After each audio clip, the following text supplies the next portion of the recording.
안녕하십니까. 거꾸로 투자하는 쇼킹 부동산입니다. 확산되는 불안 조짐, 이것으로 잡는다 시작해 보겠습니다. 서울 아파트 시장이 다시 변화하고 있습니다. 서울 아파트 가격의 바로미터라고 불리는 잠실주공 5단지가요 3월 26일 23억 5천만원에서 4월 23일 한 달도 안 된 기간에 1억이 상승을 했고요. 한보 음아파트도 4월 2일날 21억 3천만원에서 3주도 안 됐는데 21억 9천으로 6천만원 정도 상승을 했습니다. 꾸준하게 늘어났던 서울 아파트 매물 건수도요 지금 4만 6천 건대로 한 2천 건 정도 감소한 모습이 나타나고 있습니다. 자, 앞으로 매매 가격 방향을 나타내는 서울 아파트 매수 심리 지수도요 2주째 사자 우위가 지속되는 모습이 나타나고 있습니다. 자, 오세훈 서시장이 재건축 규제 완화 바람을 불어서인지 아니면은 일시적인 세제 개편 회피 매물 소진인지 이것까지는 알 수가 없습니다. 하지만 지금 분명한 것은 재건축을 시장으로 일반 고가 아파트 호가도 빠르게 오르고 있다는 부분이죠. 그래서 나름 시장에서 좀 기대를 했어요. 올해 종합부동산세가 워낙 많이 급등을 하잖아요. 공시가격 현실화도 추진되고 또한 종부세율 다주택자 비율도 크게 올라갔거든요. 게다가 이번에 양도소득세 중과 확대 방안이 6월 1일부터 적용돼서 좀 시장의 매물이 늘어날 줄 알았는데 예상보다 많지 않았다는 부분이죠. 그 이유는 뒤에서 다시 한번 설명을 드립니다. 자, 그러면 재건축 시장 중심의 불안이 확대되니까 서울시에서는 토지거래 허가구역 카드를 꺼내 들었어요. 그래서 압구정동, 여의동, 목동 그리고 성수 전략정비구역을 토지거래 허가구로 묶어서 실소자 아니면 접근을 차단하게 만들었는데 계속해서 신고가 행렬이 이어지고 있고 매물이 감소하고 있답니다. 자, 그런데 이런 식으로 재건축 가격이 급등하게 되면 무엇이 문제냐? 서울시에서 추진하고 있는 재건축 아파트에 대한 규제 완화가 막히게 됩니다. 왜? 서울시 의회에서는요 부작용을 굉장히 우려하고 있는 거예요. 공급 확대 방안에 대해서는 그래도 과거와 좀 다르게 어느 정도 필요성을 인정을 하고 있어요. 재건축을 통한. 자, 그런데 이것을 규제를 잘못 풀었을 경우에 집값이 급등할 경우는 어떻게 할 거냐? 그거에 대한 해답을 요구하고 있는데 토지거래 허가구역 카드를 꺼냈음에도 불구하고 재건축 아파트 가격이 계속해서 올라가다 보니까 집값 급등 우려에 서울시 의회의 협조가 어려울 것으로 전망이 되고 있습니다. 그래서 이런 식으로 계속해서 토지거래 허가구로 묶인 지역의 가격 상승세가 지속되고 그것이 언론 보도를 타면은요 제가 볼 때는 서울시에서 추가 투기 억제책이 나올 가능성이 있다. 이 부분을 언급을 드렸었습니다. 자, 마음이 급한 건 서울시뿐만 아니에요. 정부와 여당 역시 마음이 급해지고 있습니다. 자, 청와대나 여당이나 국토부 모두 다 현재 부동산 가격이 추가로 상승하게 되면 내년 선거 물 건너간다는 걸 누구보다 더 잘 알고 있습니다. 그래서 더불어민주당 같은 경우는 지난번에 이제 보궐선거 이후에 좀 방향을 잘못 잡았어요. 야, 우리가 부동산 규제를 가하다 보니까 그거에 대한 반발로 아무래도 지지율이 떨어졌나 보다 이렇게 판단을 하고 보유세 규제 완화 부분이나 대출 규제 완화를 좀 적극적으로 알아보면서 종부세 기준을 9억에서 12억까지 확대된다는 언론 보도가 나왔었고 LTV 규제는 70%까지 완화한다는 이야기가 나왔는데 모두 다 없던 일로 하기로 했습니다. 왜냐? 민주당에서 정신을 차린 거죠. 이거 괜히 규제 어설프게 풀었다가 시장이 잘못된 신호를 줄 수 있고 지금 같은 주택시장 불안 시기에 야, 이거 네가 규제를 풀었기 때문에 주택시장에 자금이 들어왔고 그에 따라서 부동산 가격을 올렸다 민주당 아웃 이런 이야기 들을 수 있으니까 몸을 사리고 있다는 겁니다. 자, 서울시 여당 모두 집값 상승에 빌미를 주지 않기 위해서 몸을 사리고 있지만 주택시장은 계속해서 꿈틀대는 모습이 나타나고 있습니다. 어쩔 수가 없어요. 0.5% 기준금리, 0.7%의 예금금리는요 자산시장의 자그마한 불꽃이라도 산불이 될 수 있는 환경을 제공을 한다는 거죠.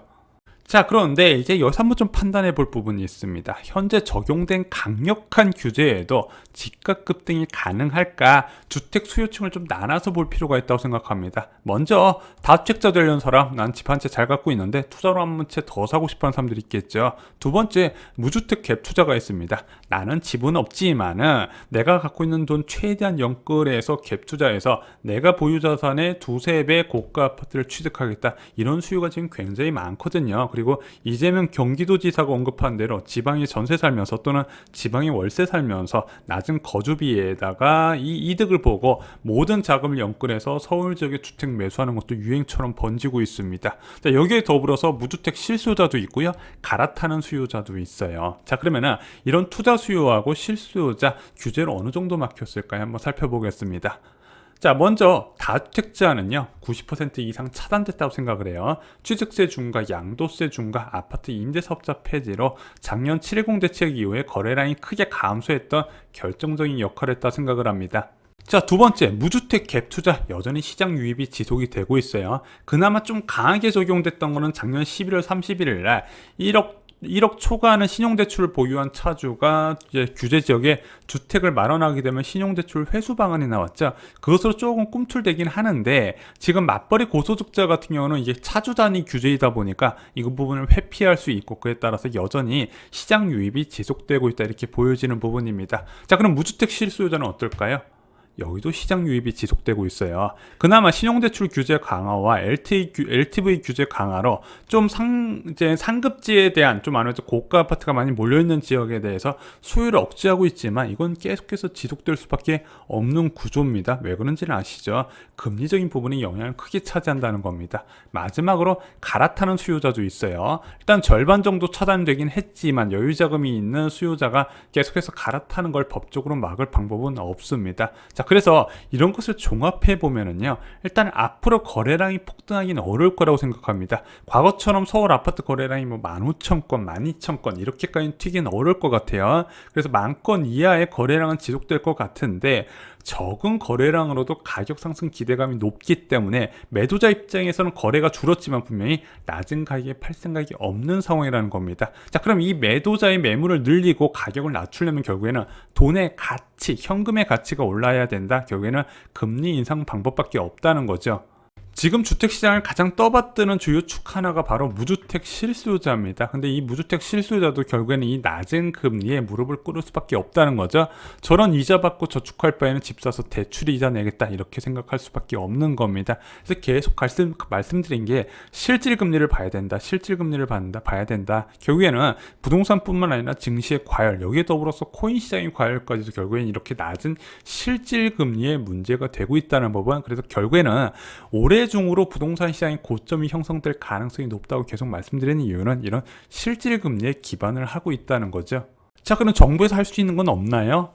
부동산 가격 급등을 조금이라도 막기 위해 할 수 있는 건 뭐 있기는 있습니다. 이재명 경기도지사가 주장하는 무주택 갭 투자에 대한 규제 강화 방안. 자, 규제의 대상을 주택 수에만 가리지 않고 실거주 여부에 따라서 1주택자라도 비거주 투자자면 강하게 규제해야 된다는 주장이 지금 힘을 받고 있는데, 아직까지는 여당에서 공론화가 되는 것 같지는 않습니다. 왜? 지금은요, 여당은 규제를 강화하는 거에 대해서 굉장히 소극적인 입장을 취하고 있어요. 아직까지 갈피를 못 잡는 겁니다. 이걸 내가 규제를 강화해서 집값을 떨어뜨리는 신호를 줘야 되나, 아니면 규제를 완화해서 우리 편을 더 늘려야 되나, 혼동을 느껴야 한다는 부분이죠. 자, 그러면은 일단 무주택 갭 투자는 둘째 치고 가장 중요한 무주택 실수요자한테는 어떻게 해야 될까요? 기다리면 복이 온다는 기대감을 심어줘야 되거든요. 자, 그러면 기다리면 복이 줄 수 있는 거, 정부에서 할 수 있는 역할이 뭐가 있을까요? 그래서 이번 주에 발표될 이것이 중요하다는 겁니다. 바로 수도권 추가 신규 택지죠. 이번 주에 2차 신규 택지 14만 9천 가구가 발표된다고 합니다. 타이밍이 정말로 기가 막혀요. 집값 오르려고 꿈틀꿈틀 되는 타이밍에서 신규 택지가 발표가 된다는 부분이죠. 자, 이 14만 9천 원은 어디서 떨어졌나요? 자, 올해 2사 공급 대책에서요. 자, 도심 내 공급 확대 방안에 묻혔지만요, 공공택지 26만 3천 호 계획이 발표됐습니다. 자, 그래서 서울, 이제 인천, 경기 지역에 18만 호가 공급되고요, 5대 광역시에 한 8만 3천 호 정도 공급 계획이 나왔습니다. 자, 그 중에서 수도권 18만 호 신규 택지 공급 계획이 굉장히 저는 반갑다 말씀드렸는데, 이미 18만 호 중에서 7만 호가 광명 시흥 지구로 지정이 됐습니다. 자, 그리고 광주와 부산이 3만 1천 호 같이 지정이 됐었는데, 그럼 남은 14만 9천 호가 이번 주에 발표된다는 겁니다. 자, 그럼 이 14만 9천 호 어디에 위치해 있냐? 수도권에 11만원 가구가 위치되고요, 비수도권에 3만 9천 가구가 예정이 되어 있습니다. 원래는 좀 더 빨리 발표될 예정이었었는데, LH 사태로 아무래도 공직자의 투기 의혹까지 같이 검수를 하면서 진행하기 때문에 좀 발표가 늦어졌다, 이렇게 생각을 하고 있습니다. 자, 수도권 지역의 유력 후보 지역은 어딜까요? 자, 먼저 하남 강북지구가 지금 1순위에 떠오르고 있는데 지금 여기에 대해서도 회의론을 가지신 분들이 많이 있습니다. 이들 땅값이 너무 많이 올랐다는 거죠. 그리고 활용도도 굉장히 다양하기 때문에 이거 수용하기 쉽지 않을 것이다. 그럼 분양가 인상으로 이어지는데 과연 할 수 있을까? 이런 회의감도 있고요. 고양 대구이나 화정지구 그리고 김포 고촌 등이 언급이 되고 있습니다. 자, 근데 어찌됐든 평균 1만 호 이상의 대규모 신규 택지로 추정이 되고 있어요. 문재인 정부의 가장 큰 신규 택지 실수가 바로 이 66만 제곱미터 이하의 중소규모 택지가 절반 이상을 차지하다 보니까 사람들이 수도권 전역의 인구 분산 효과가 없을 것이다. 이것으로 패닉 바잉이 이어졌다는 주장도 있었거든요. 그런데 이번에 지정이 끝나게 되면 문재인 정부가 지정한 신도시 정책의 최대 문제점이 해소가 된다는 겁니다. 자, 그럼 신도시 발표하면 집값 떨어지나요? 솔직히 지긋지긋하죠, 이놈의 집값. 자, 그런데 이 신도시 공급만으로 가격을 떨어뜨리긴 좀 어려운 부분이 있습니다. 신도시 공급이 가격 하락을 유도하기 위해서는 실질적인 입주가 진행되어야 되는데 이 신도시 동서남북으로 동시 입주가 필요하다 말씀을 드렸습니다. 자, 그런데 이 신도시 입주까지는 아직도 2025년 4년이라는 시간이 더 필요한 부분이에요. 자, 그러면은 이 신도시 발표하는 거 아무 효과가 없네? 그렇지는 않고요. 신도시 지정 효과는요, 무주택자의 영끌 투자를 일정 기간 감소시키는 효과가 있다, 이렇게 언급을 드렸습니다.